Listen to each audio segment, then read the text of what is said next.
अब इजराइल के अवकाश सामने आ चुके हैं। कल तक जो इजराइल कहता था हम ईरान को मिटा देंगे, लेकिन आज वह इजराइल गिड़गिड़ाकर युद्ध रोकने की मांग रहा है, क्योंकि अब ईरान के पीछे खड़ा हो गया है पूरी दुनिया को दहला देने वाला रूस। और रूस ने कह दिया है कि ईरान को चाहिए तो हम परमाणु वॉरहेड देने को तैयार हैं।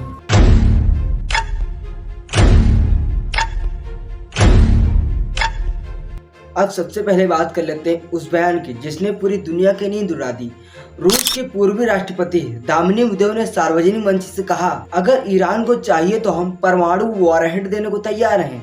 हम अकेले नहीं, कई देश के साथ खड़े। अब बताइए, जिस ईरान को अमेरिका और इजराइल मिलकर धमका रहे थे, उसे अब एक न्यूक्लियर सुपर पावर समर्थन दे रहा है। यही नहीं, इजराइल के सुर भी एकदम सीधे हो गए हैं। जिसने युद्ध की शुरुआत की थी, अब वही शांति का प्रस्ताव लेकर इधर उधर भाग रहा है। ईरान ने कहा, अब समझौते की बात करना मूर्खता है, अब बहुत देर हो चुकी है।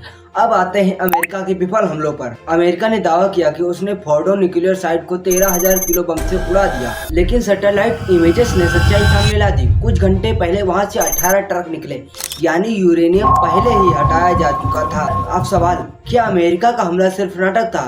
क्या बाइडेन ने इजराइल को दिखाने के लिए सिर्फ हॉलीवुड स्टाइल में बमबारी की? क्योंकि IAEA यानी इंटरनेशनल एटॉमिक एजेंसी ने साफ कहा, रेडिएशन में कोई बदलाव नहीं आया, यानी सब कुछ सुरक्षित था। अब सुनिए असली धमाका। ईरान के संसद ने हमरूस जलडब्रू मध्य का रास्ता बंद करने का प्रस्ताव पास कर दिया। हमरूस यानी समंदर का वो रास्ता जहां से पूरी दुनिया का 25% तेल बाहर जाता है। अब ईरान कह रहा है, जिसने भी इस रास्ते को पार करने की कोशिश की उसको हम घुसपैठ मारेंगे और सीधा हमला करेंगे। अब बताइए, क्या सिर्फ इजराइल ही नहीं, पूरी दुनिया का तेल सप्लाई जोखिम में आ गया? अगर रूस ने वाकई ईरान को परमाणु वॉरहेड दे दिया तो बिना टेस्टिंग के ही ईरान बन जाएगा परमाणु ताकत और ईरान की धमक पूरी तरह से खत्म हो जाएगी। अब सवाल ये नहीं युद्ध रुकेगा या नहीं, अब सवाल ये है कितनी तबाही होगी और कितने देश जलेंगे। अगर वीडियो पसंद आया हो तो लाइक करें, चैनल को सब्सक्राइब करें ताकि अच्छी से अच्छी वीडियो आप तक तुरंत पहुँचे।